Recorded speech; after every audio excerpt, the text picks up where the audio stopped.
siang 30 Juni 2015, masyarakat Jalan Jamin Ginting Medan dikejutkan dengan jatuhnya sebuah pesawat angkut TNI Hercules tipe C-130 dengan nomor A1310.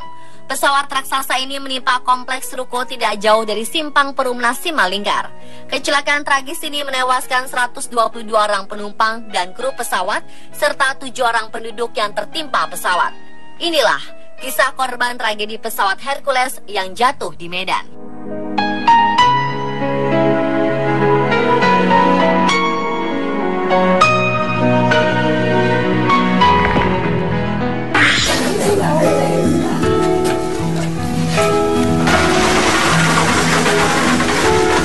Umur manusia memang tidak ada yang bisa memperkirakan. Dewi Wulandari tidak akan menyangka bahwa dia hanya bisa 2 bulan merasakan indahnya pernikahan bersama suaminya, Letu PNB Pandu Setiawan. Suaminya menjadi co-pilot Hercules A1310 itu pergi meninggalkannya selamanya. Dewi dan Pandu baru saja menikah pada 26 April 2015, 2 bulan sebelum kecelakaan naas yang menimpa Pandu. Meskipun telah menikah, mereka belum bisa tinggal bersama karena Pandu masih bertugas di Malang, sedangkan Dewi bekerja di Yogyakarta. Jarak jauh membuat mereka hanya bisa mengandalkan komunikasi lewat telepon. Namun 2 minggu sekali, Dewi berangkat ke Malang untuk menemui suaminya. Malam sebelum pesawat Hercules jatuh, Pandu masih mengirimkan pesan BBM kepada Dewi yang isinya mengatakan dia mau tidur. Setelah itu, Dewi membalasnya, namun tidak ada balasan lagi dari Pandu. Itulah pesan terakhir Pandu untuk Dewi sebelum pergi selamanya.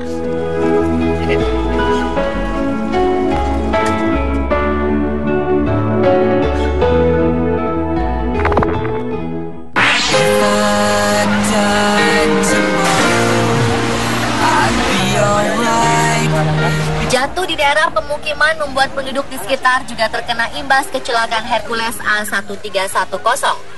Ahmad Fahri salah satu korban yang terhempas ketika burung besi TNI tersebut jatuh. Saat itu Fahri sedang mengecat sebuah rumah bersama temannya Rahmat dan Rizal. Sebelum pesawat jatuh, Fahri sempat melihat pesawat tersebut dan tidak tahu hendak berbuat apa untuk mengelakkan diri. Tubuhnya pun terhempas dari lantai 4. Sementara Rizal tidak dapat diselamatkan karena tertabrak pesawat. Rahmat teman yang lain beruntung berada dalam posisi yang jauh dari pesawat sehingga bisa melarikan diri. Fahri menderita lebam pada mata, dadanya terasa sesak karena banyak cairan yang memenuhi paru-parunya. Cairan itu dikeluarkan melalui selang yang dipasang di bagian dada sebelah kanan. Selain itu, kaki kanan Fahri pun dibalut dengan perban karena sendinya terlepas. Meskipun menderita luka parah, Fahri mengaku beruntung masih bisa hidup dan tidak bisa melupakan kejadian ini.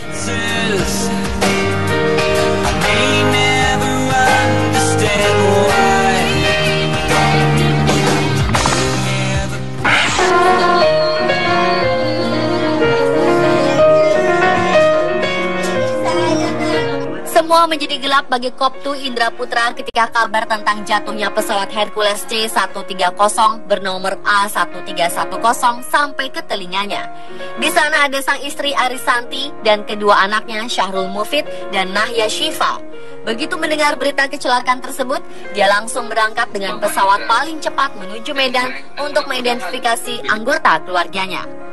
Berat baginya karena seluruh kesayangannya sudah tiada.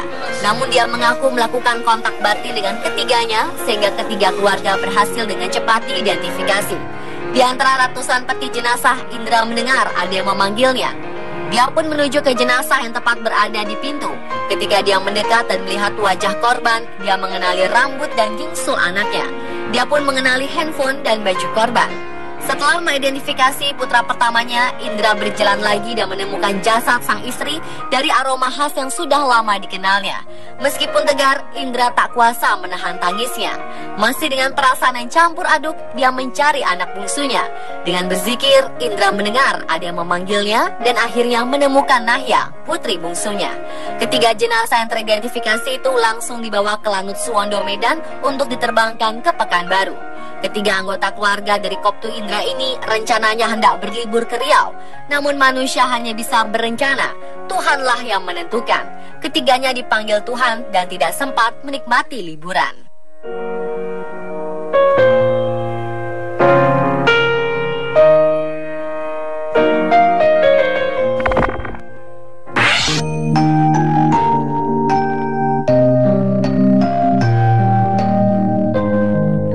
Salah satu korban kecelakaan pesawat Hercules C-130 Letnan Bayu Perdana merupakan putra pertama dari 4 bersaudara.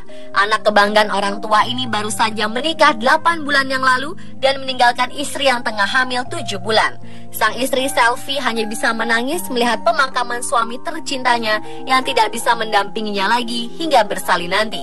Setelah pemakaman, ayah dari Bayu Perdana menceritakan sebuah firasat yang menghampiri adiknya ketika mengantarkan Bayu berangkat tugas. Menurut pengakuan ayahnya, adik Bayu yang ikut mengantarnya mencium bau hangus yang menusuk di dalam mobil setelah mengantar Bayu.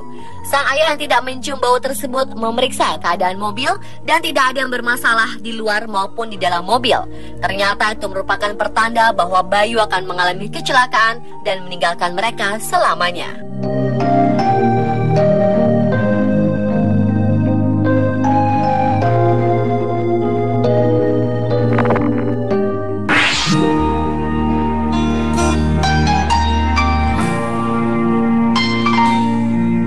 Firasat buruk membuat Oloan Sinaga membatalkan rencananya menumpang pesawat Hercules yang mengalami kecelakaan naas pada 30 Juni 2015. Oloan mengaku bahwa abang kandungnya pendeta Sahat Martua Sinaga yang akhirnya menjadi korban kecelakaan pesawat Hercules ingin mengajak seluruh keluarga termasuk dirinya untuk berlibur ke Pulau Natuna. Namun dia tidak jadi ikut karena selain memiliki firasat buruk, Oloan juga masih bekerja dan tidak mendapat izin libur. Meskipun bersyukur masih selamat, Oloan tetap merasakan duka yang mendalam karena sang abang beserta sanak keluarganya berada di dalam pesawat dan menjadi korban kecelakaan pesawat tersebut. Sebelum kejadian, Oloan sempat bermimpi. Dalam mimpinya, dia menghadiri salah satu pemakaman abangnya. Ternyata mimpi itu menjadi kenyataan. Oloan mendengar kabar kecelakaan itu ketika berada di dalam bus menuju Jambi. Setelah mendengar kabar buruk itu, Oloan langsung turun dari bus dan kembali ke Medan untuk menunggu jenazah abangnya.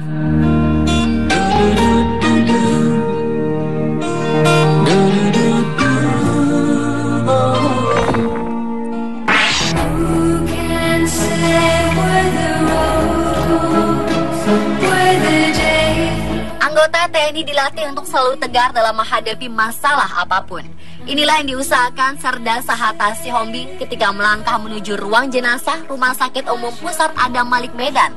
Dengan tegap dan pasti, dia menuju ke tempat identifikasi jenazah tanpa memperhatikan kondisi sekeliling yang penuh tangisan haru. Namun ketegaran itu akhirnya runtuh juga begitu Sahata melihat 2 jenazah buah hatinya, Esther Josephine Sihombing dan Rita Yunita Sihombing. Dia meratapi kedua anaknya yang sudah pergi meninggalkannya hingga terduduk di kursi yang tidak jauh dari jenazah kedua putrinya itu. Kedua korban merupakan anak pertama dan ketiga yang bersekolah di Medan.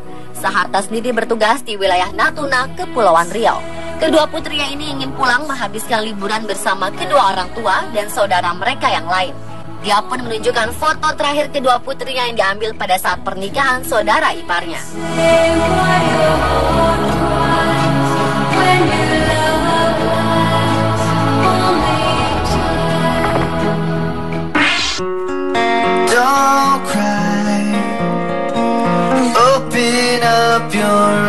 Pernikahan yang tidak bisa diselamatkan membuat Herawati berpisah dengan anaknya Ivan Ganda Tua Situmorang. Selama 3 tahun, Ivan yang tinggal dengan ayahnya Marasi Situmorang tidak pernah bertemu sekalipun dengan ibunya. Ayahnya yang bertugas di Natuna menitipkan Ivan tinggal bersama neneknya di Kabupaten Simalungun, Sumatera Utara. Tahun ini, Ivan berencana akan melanjutkan sekolah menengah pertama di Kabupaten Natuna, tempat ayahnya bekerja. Ivan dan sang ayah menjemput berencana menumpang pesawat Hercules yang naas itu untuk berangkat ke Natuna. Sayang, rencana tersebut akhirnya kandas karena mereka ikut jatuh dan tewas di Medan. Sang ibu mendengar kabar ini langsung ke rumah sakit Adam Malik sambil membawa baju yang disimpannya selama 3 tahun. Baju itu rencananya hendak diberikan kepada Ivan jika mereka bertemu. Kerinduan sang ibu untuk bertemu anaknya memang kesampaian. Namun dia hanya bisa bertemu dengan jenazah putra kesayangannya itu.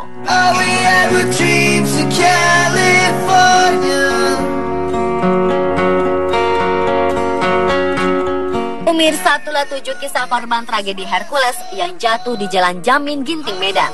Semua punya rencana yang indah, namun sekali lagi Tuhanlah yang menentukan jalan hidup setiap orang.